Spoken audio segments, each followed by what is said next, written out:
Hello students, welcome back to our YouTube channel Concepts in Science. Earlier video में हमने discuss किया था crop variety improvement. In this video we will discuss about the crop production management. तो crop हमें production को बढ़ाने के लिए क्रॉप वैरायटी के इम्प्रूवमेंट के साथ साथ उसकी जो प्रोडक्शन की टेक्निक्स हैं, डिफरेंट प्रैक्टिसेस है, उनको भी मैनेज करना जरूरी है. तो कौन कौन सी डिफरेंट प्रोडक्शन की जो टेक्निक्स हैं जिनको हमें मैनेज करना पड़ेगा. तो यहाँ पे जो डिफरेंट फील्ड्स हैं which require the management, that is first है न्यूट्रिएंट मैनेजमेंट. मीन्स हमें जो different nutrients which we apply to the plants we should manage. तो सबसे पहले हम करेंगे nutrient management. Then after nutrient management we will discuss about the irrigation,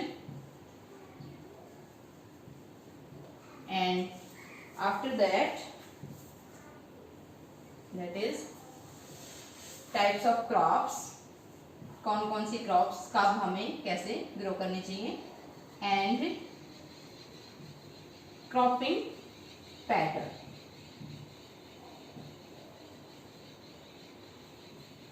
Here in this crop production management we will discuss about these three aspects, that is nutrient management, irrigation and types of crops and cropping patterns. तो सबसे पहले nutrients. What are nutrients? Different components of food. Means जो food के components हैं which are required for, किसके लिए चाहिए. अब यहाँ पे हम प्लांट्स की बात कर रहे हैं. Required for growth as well as wear and tear. Food टूट जो होती है उसको इम्प्रूव करने के लिए और ग्रोथ के लिए जो चाहिए उन कंपोनेंट्स को हम क्या कहेंगे यहाँ पे, न्यूट्रिएंट्स. तो जो प्लांट्स हैं, प्लांट्स ऑर्गेनिक मटेरियल को कंज्यूम करने के बजाय क्या यूज करते हैं, inorganic material. They can consume inorganic material.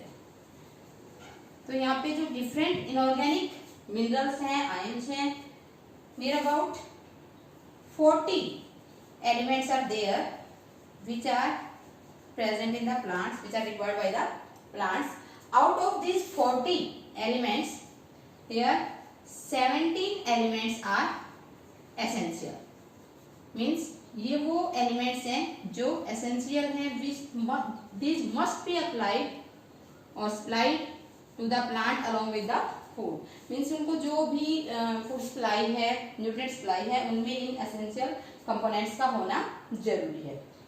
अब जो एसेंशियल कंपोनेंट्स है, ये एसेंशियल कंपोनेंट्स भी कुछ कंपोनेंट्स ऐसे हैं जो लार्ज अमाउंट में चाहिए प्लांट को, और कुछ कंपोनेंट ऐसे हैं जो स्मॉल अमाउंट में रिक्वायर्ड होते हैं. तो वो component which are required in large amount, उनको हम यहाँ पे कहेंगे macro nutrients. Means which are required in large amount, उनको हम कहेंगे मैक्रो न्यूट्रिएंट्स. और the nutrients which are required in very small amount, in trace amount में जिनकी रिक्वायरमेंट होती है, उनको हम कहेंगे माइक्रो न्यूट्रिएंट्स, ट्रेस अमाउंट में जिनकी जरूरत होती है. तो जो मैक्रो न्यूट्रिएंट्स हैं, मैक्रो न्यूट्रिएंट्स कौन कौन से हैं, प्लांट्स को जो रिक्वायर्ड है, दीज आर 9 इन नंबर. जैसे carbon, hydrogen, oxygen, nitrogen, phosphorus, sulphur, potassium and calcium, magnesium. 9. These 9 nutrients are macronutrients. Similarly, micronutrients जो हैं, these are 8 in number. कौन कौन से हैं, आयरन है, कॉपर है, और क्लोरीन है, बोरॉन है, एंड मैग्नीज है, जिंक है, निकल है, और रह गया molybdenum. These 8 nutrients are required by the plants in trace amounts. That's why these are also called as micronutrients. अब ये जो माइक्रो और मैक्रोन्यूट्रिएंट्स है, from where these micro and macronutrients are obtained by the plant. Plant इनको कहाँ से obtain करता है, या फिर हम कहें what are the resources of these nutrients.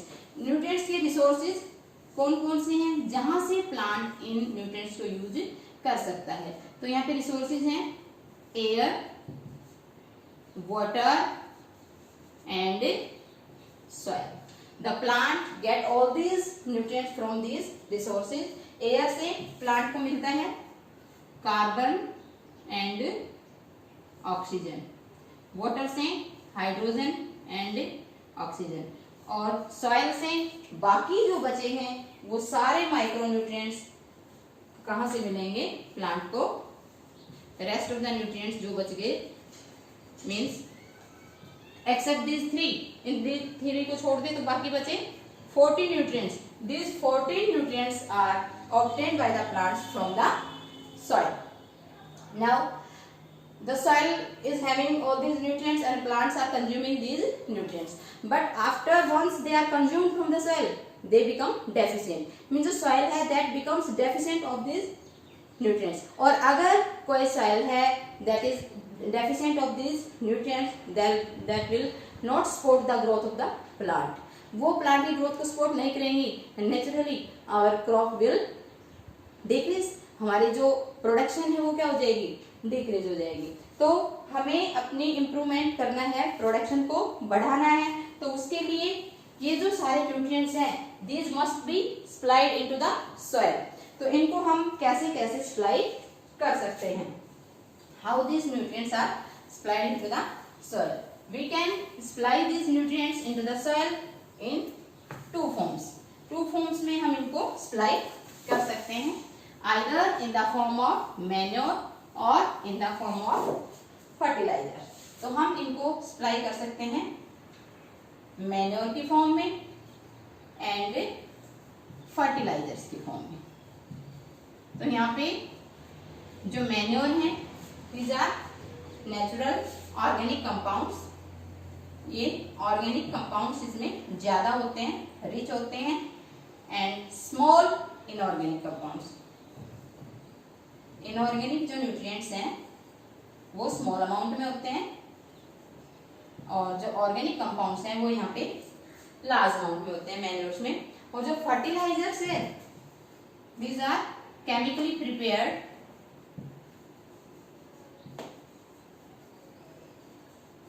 Inorganic compounds. Means इनके अंदर इनऑर्गेनिक जो कंपाउंड्स हैं या मिनरल्स हैं वो लार्ज अमाउंट में पाए जाते हैं, और ऑर्गेनिक जो कंपाउंड्स है दे आर वेरी लेस और not present in this fertilisers. तो जो मैन्योर्स हैं ये नेचर में प्रेजेंट हैं, और जो फर्टिलाइजर्स हैं ये हम फैक्ट्रीज में प्रिपेयर करते हैं by the reaction between different chemicals. तो अब यहाँ पे अगर हम देखें जो मैन्योर्स हैं, मैन्योर्स को यूज करने के सबसे पहले तो मैन्योर है क्या, organic compound rich material which provide different nutrients to the soil. तो इनको मैन्योर्स को यूज करने के एडवांटेजेस और डिसएडवांटेजेस क्या क्या है कि हम इनको यूज क्यों करें. सबसे पहले हैं एडवांटेजेस ऑफ मैन्योर.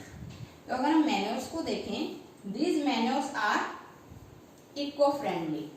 मीन्स ये इको फ्रेंडली हैं, do not causes soil pollution, air pollution और वाटर पोल्यूशन. ये डिफरेंट टाइप्स ऑफ पोल्यूशन को कॉज नहीं करते, इसलिए हम इनको क्या बोलते हैं, इको फ्रेंडली. मीन्स इनके यूज से हमारा जो एनवायरनमेंट है इस पे किसी भी तरह का कोई हार्मफुल इफेक्ट नहीं होता. दूसरा जो मैन्योर्स हैं they increases the soil fertility. ये सॉइल फर्टिलिटी को इंक्रीज करते हैं, उसके साथ साथ maintain soil fertility. Soil fertility को मेंटेन करते हैं फॉर लॉन्ग टाइम, क्योंकि ये स्लो रिलीजर्स हैं न्यूट्रिएंट्स के, तो लंबे टाइम तक सोइल की फर्टिलिटी को मेंटेन करते हैं। नेक्स्ट, जो मैन्योर्स हैं they increases the water holding capacity. जो सॉइल है उसकी वाटर होल्डिंग कैपेसिटी को ये इंक्रीज करते हैं। Water holding capacity of soil. Along with this, they also avoid waterlogging. Means पानी सॉइल में पानी को इकट्ठा नहीं होने देते, जिससे उसकी जड़ें हैं वो मजबूत रहें, तो वाटर लॉगिंग को ये अवॉइड करते हैं। Along with this, these are slow releaser of, या फिर हम कहें these are non-specific compounds which are rich in nutrients. सभी तरह के nutrients हैं वो इसमें present है in small amount. Means all the nutrients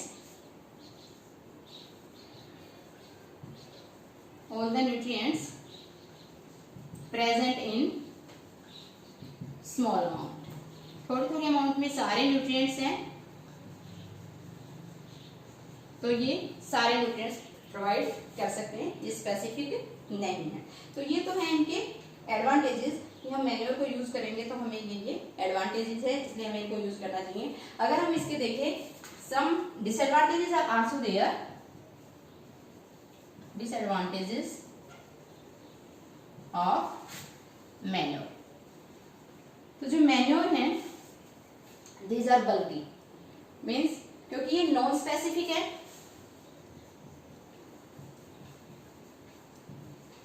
क्योंकि इनमें सारे के सारे न्यूट्रिएंट्स हैं इन स्मॉल अमाउंट, कोई एक nutrient specific nutrient large amount में नहीं है, नॉन स्पेसिफिक है। तो जहां हमें एक स्पेसिफिक न्यूट्रिएंट की जरूरत है वहां पे हम इसको अप्लाई नहीं कर सकते।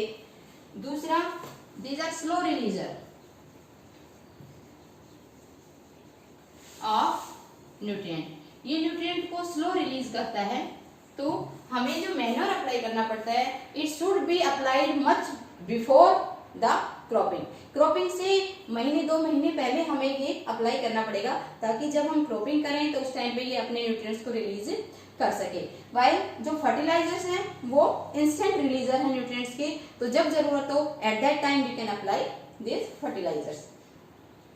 नेक्स्ट, जो मैन्योर्स हैं they are bulky.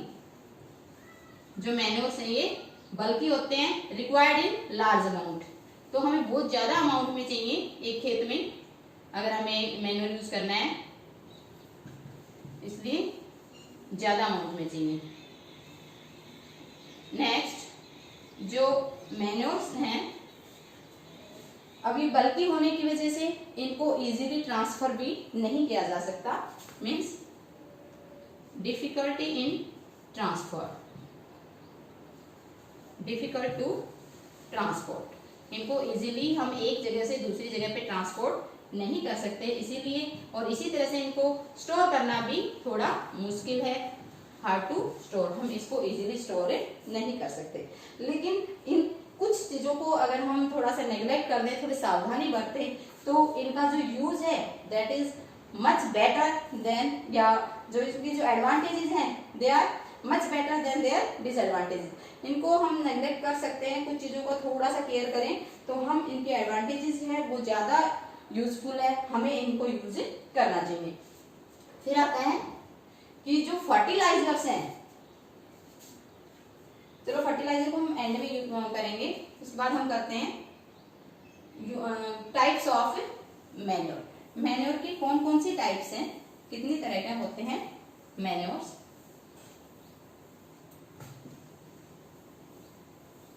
These manures are of 4 types, 4 तरह के हैं। पहला है फार्म यार्ड मैन्योर। जो फार्म यार्ड मैन्योर है इसमें क्या है, लेफ्ट ऑफ शेड या फिर हम कहें कैटल शेड। कैटल की जो शेड है उसमें जो भी बचता है, जैसे इसमें क्या क्या होगा, it will contains animal excreta या कैटल एक्सक्रीटा, उसका गोबर वगैरह होगा, उसका यूरिन होगा, प्लस जो नाइट में बेडिंग के लिए यूज किया जाता है हस्क वगैरह, husk use during night. Along with this, the remains of जो भी एनिमल्स खाते हैं फोडर, उसका जो बचा कुचा जो भी होता है वो सारा इसमें इंक्लूडेड होता है। तो जब ये कंपोस्ट या हम कहें जो मैन्योर है, आफ्टर वन और मीन्स ये सारा जो मटेरियल है इसको हम एक पिट में दबा देते हैं और after 1 or 2 months it becomes farmyard manure, it will converted into the farmyard manure and used in the fields। तो यहाँ पे जो इसका जो ऑर्गेनिक मैटर है farmyard manure का, that organic matter will provide food to the microbes। इसको जो माइक्रोब्स हैं वो खाएंगे, इस ऑर्गेनिक मैटर को यूज करेंगे एंड प्रोवाइड्स द न्यूट्रिएंट्स, और इनके अंदर जो न्यूट्रिएंट्स हैं उन न्यूट्रिएंट्स को रिलीज करेंगे फॉर प्लांट्स, प्लांट्स के लिए उन न्यूट्रिएंट्स को रिलीज कर देंगे। जो दूसरा टाइप है मैन्योर का, दैट इज ग्रीन मैन्योर। पहला है फार्मयार्ड मैन्योर, सेकंड जो होगा that is green manure. Green manure क्या होता है एक्चुअल में, जो हमारा फार्म है उसमें हम कुछ प्लांट्स को ग्रो करते हैं अप टू 6 or 8 वीक्स तक हम उसको ग्रो करते हैं, मीन्स उसमें seed set up to the flowering stage तक हम उसको ग्रो करते हैं। After that green plants are plugged into the field, means यहाँ पे growing plus plugging of green plants. जो ग्रीन प्लांट्स हैं उनको पहले ग्रो किया और उनको फिर हमने प्लग कर दिया, खेत में ही उनको प्लगिंग कर दी, तो उसका जो भी ऑर्गेनिक मैटर है, उन प्लांट्स का जो ऑर्गेनिक मैटर है दैट विल रिलीज, उसका जो ऑर्गेनिक मैटर है that will mix with the soil, वो सॉइल में मिक्स होगा and release the nutrients into the soil and increases the soil fertility. तो यहाँ पे कुछ प्लांट्स हैं जिनको हम as a green manure mostly grow करते हैं, जैसे ढेंचू जिसको बोलते हैं, इसको भी हम as a green manure grow करते हैं। और भी जो लेग्यूमिनस प्लांट्स हैं, कोई भी हो सकता है, जो लेग्यूमिनस प्लांट्स हैं उनको हम as a green manure grow कर सकते हैं। इस तरह सन हम उसको भी हम as a green manure grow करते हैं। तो इनका जो ऑर्गेनिक मटेरियल है वो सॉइल में मिक्स हो जाता है और सॉइल की फर्टिलिटी को मेंटेन करता है। जो थर्ड टाइप ऑफ मैन्योर है that is called as compost. तो कंपोस्ट में क्या होता है,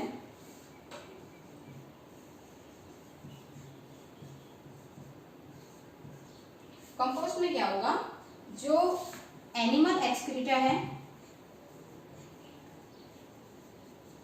प्लस हमारा जो किचन वेस्ट है प्लस सीवेज वेस्ट है प्लस हमारे जो रिमेन्स ऑफ क्रॉप्स हैं जो खेतों में बचता है, इन सबको एक साथ पिट्स में डाल दिया जाता है and here with the help of aerobic as well as anaerobic bacteria, all these organic matter are composted or degraded, decomposed। तो इन सब का क्या होगा, डिकम्पोजिशन होगा with the help of bacteria और फंगस। डिफरेंट बैक्टीरिया और फंगस इसको decompose करेंगे। जो कॉम्प्लेक्स ऑर्गेनिक मैटर है उनको सिंपल इनऑर्गेनिक और ऑर्गेनिक मैटर में कन्वर्ट करेंगे and this can be supplied into the within 3 or 6 months this compost is ready and can be applied into the farms which increases the soil fertility or maintains the soil fertility. Then जो last type है manure की, that is fourth, जिसको हम कहेंगे vermi compost. Fourth जो type है उसको हम बोलते हैं वर्मी कंपोस्ट। जैसे कि हमने यहाँ पे कंपोस्ट प्रिपेयर किया था, ये कंपोस्ट है। If this compost is prepared, अगर हम कंपोस्ट प्रिपेयर करते हैं with the help of earthworm, with the help of earthworm, तब हम उसको क्या कहेंगे, वर्मी कंपोस्ट। तो यहाँ पे जो अर्थवॉर्म है it will feed on the complex organic matter. जो सॉइल के अंदर कॉम्प्लेक्स ऑर्गेनिक मैटर है उसको फीड करता है और इसकी जो वर्मी कास्ट है मीन्स जो एक्सक्रीट आउट करता चला जाता है उसमें क्या होगा, simple organic and inorganic matter. तो वो एज ए न्यूट्रिएंट सप्लाई करेगा प्लांट्स को। तो जो अर्थवॉर्म है ये जब उसको सॉइल को फीड करते हुए चलते हैं तो सॉइल को पोरस भी बनाते हैं और उसमें ऑक्सीजन मतलब एयर सप्लाई को भी इंक्रीज करते हैं। इसलिए हम अर्थवॉर्म को फार्मर्स फ्रेंड भी बोलते हैं। अर्थवॉर्म को कहा जाता है फार्मर्स फ्रेंड, ये फार्मर्स का फ्रेंड है। तो अगर अर्थवॉर्म की हेल्प से हमने कंपोस्ट तैयार किया तो उसको हमने कह दिया वर्मी कंपोस्ट। सिंपली वैसे है एरोबिक एनारोबिक बैक्टीरिया की हेल्प से डिकम्पोजिशन होती है तो हमने उसको कह दिया कंपोस्ट। ग्रीन प्लांट्स को हमने प्लगिंग कर दी तो उसको ग्रीन मैन्योर। और वैसे जो एनिमल एक्सक्रीटा कैटल शेड से जो लेफ्ट ओवर बचता है उसको हम अगर यूज करते हैं अपने खेतों में तो उसको हम बोलते हैं farm yard manure. So these are different types of manure. Then next is fertiliser. जो फर्टिलाइजर्स हैं these are the chemical compounds which are prepared in the factories by reacting different chemicals के बीच में रिएक्शन करने से जो chemical compounds prepare होते हैं उनको हम यहाँ पे क्या बोलते हैं, फर्टिलाइजर्स। तो जो फर्टिलाइजर्स हैं, फर्टिलाइजर्स को यूज करने के एडवांटेजेस और डिसएडवांटेजेस क्या हैं, तो हम इसमें सबसे पहले एडवांटेजेस देखेंगे। एडवांटेजेस ऑफ फर्टिलाइजर, फर्टिलाइजर के क्या फायदे हैं। सबसे पहले this fertilisers are specific, means ये न्यूट्रिएंट स्पेसिफिक होते हैं। These are nutrient specific. तो जब हमें रिक्वायरमेंट है किसी स्पेसिफिक न्यूट्रिएंट की we can apply these fertilisers easily. While जो मैन्योर्स हैं वो न्यूट्रिएंट स्पेसिफिक नहीं होते, उनमें सारे के सारे न्यूट्रिएंट्स होते हैं but in small amount. But here a few nutrients are present but in large amount. ठीक है। दूसरा, these are fast releaser of nutrients। ये न्यूट्रिएंट्स को फास्ट रिलीज करते हैं, तो जब भी हमें जरूरत है instantly we can apply this fertilisers. मैंने उसको हमें बहुत पहले अप्लाई करना पड़ता है तब वो जाके रिलीज करते हैं, इनको हम इंस्टेंटली यूज कर सकते हैं। इससे जो फर्टिलाइजर्स हैं ये बल्कि नहीं है तो इनको ट्रांसपोर्ट करना इजी है, easy to transport and easy to store। हम इजीली इनको ट्रांसपोर्ट भी कर सकते हैं और इजीली इनको स्टोर भी कर सकते हैं। और ये न्यूट्रिएंट स्पेसिफिक होते हैं and large amount of nutrients means जो स्पेसिफिक न्यूट्रिएंट उसमें है वो लार्ज अमाउंट में होता है। तो releases large amount of specific nutrient।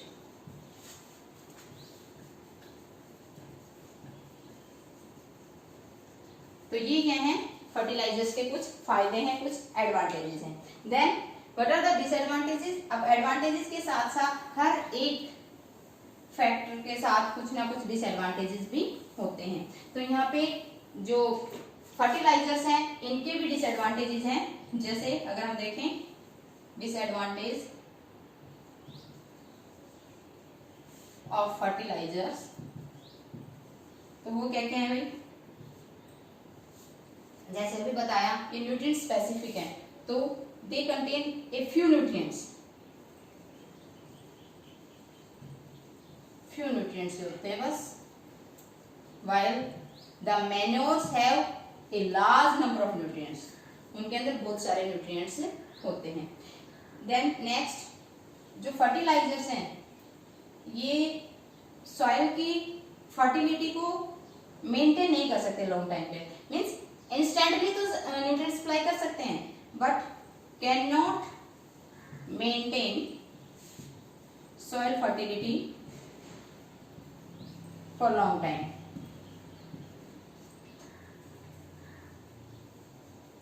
लंबे टाइम तक ये सॉइल फर्टिलिटी को मेंटेन नहीं कर सकते।